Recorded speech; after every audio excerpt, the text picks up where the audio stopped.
Hi guys, welcome to my YouTube channel मुरुनीस kitchen. चलतु आपण मानक मु आज नुआ रेसिपी नहीं आसी। चलतु देखा यहाँ हूँ कंकड़ा झोल। मुझे आपण मानक कंकड़ा झोल करके देखेबी। मु कंकड़ा नहीं भल कि क्लीन कर देइछि देखंतु। चलतु मु केमती तैयारी करछि देखिबे।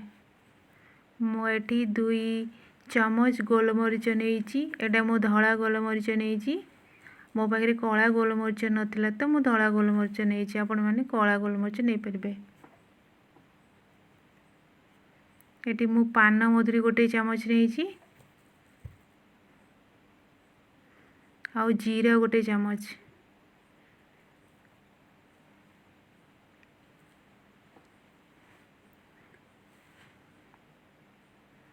पान मधुरी नेले भल बास्ना होता है। आ गोलमरीच जीरा आमर डाइजेशन भल काम करता है।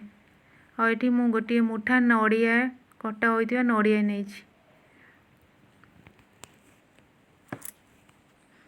एटी किछि मु अल्प पानी दे दिली। पानी देकी ताकू भल से मिक्स कर नेले। देखंतु मु आको गोटे भल पेस्ट बनै देछि। मोटी गोटे कड़ाई बसैली। कड़ाई टिके गरम हो गला परे मोटी 4 चामच तेल दे देली।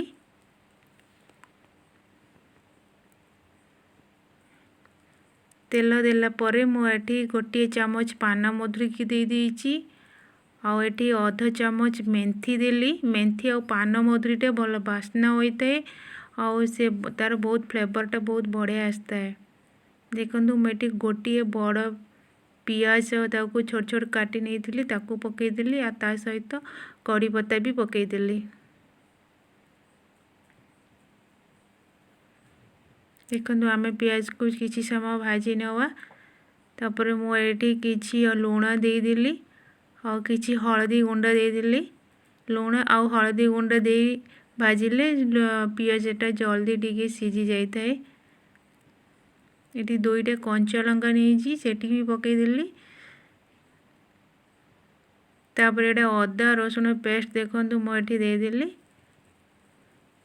अदा रसुण पेस्ट को आम भल भाव भाजी नब। तार कंचा स्मेलटा मरिया पर्यंत आम ताको भल भाव मसलाटा को भाजवा। तापर मुझे 2टा मीडियम साइज टमाटो नहीं छोट छोट कर काटी नहीं भी पकईदेली।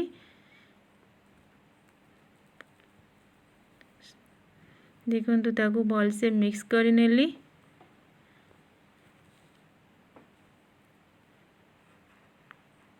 एठी मु किछि लुण आधा चामच दे दिली।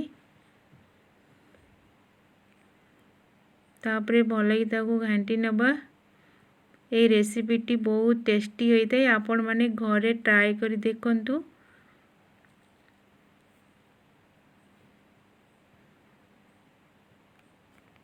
एठी मु रेड चिली पाउडर गोटे चामच नहीं।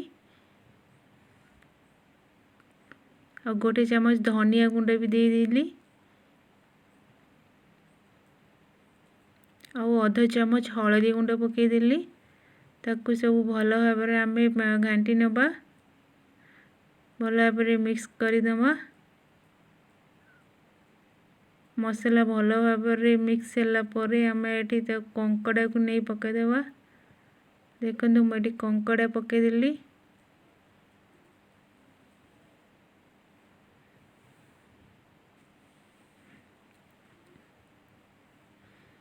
कंकड़ा को भल भाव मसला सहित गोलई नबा।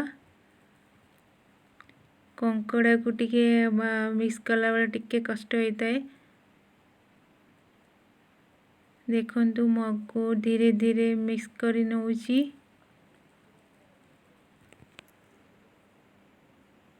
ये कंकड़ा झोलटी बहुत टेस्टी होता है। आपण माने याको घर ट्राई निश्चय करिवे। एटी मु गोटे घोड़े देली गोटे प्लेट रे। तापर किसी समय घोड़े की काढ़ी नेली। काढ़ी की पुणी घांटिली। देखो भल भाव पूरा मसला सहित पूरा मिक्स हो जाइए। तापर मुझे गोटे गिना पानी देदेली एटी आपणकर जी झोल दरकार से अनुसार पानी देबे। मुझे गोटे गिना पानी देली तापर मु किछि समय 2 ରୁ 3 मिनिट पई घोड़े देली तापर मु काढ़ी आउ टिके घांटी नबा।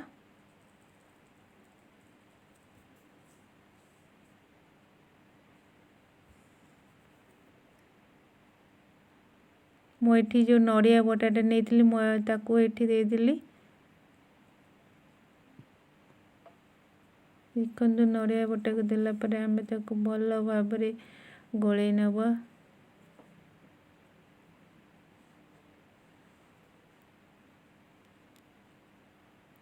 यही रेसिपीटी आपण मानक जदि भल लगी लाइक शेयर सब्सक्राइब करने को भूलिबेनी।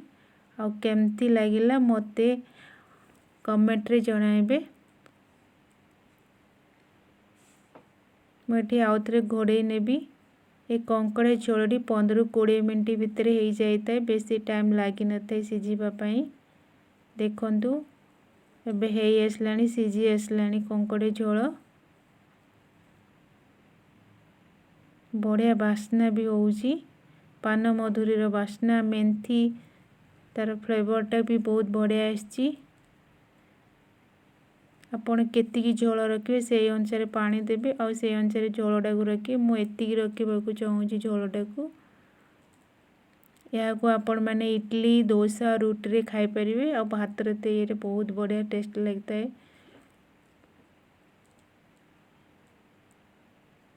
देखो आमर है आसलानी कंकड़ा झोल केते सुंदर भी देखा होची। मुझे गैस ऑफ कर देली। आपण या को घरे निश्चय ट्राई करी देखिबे।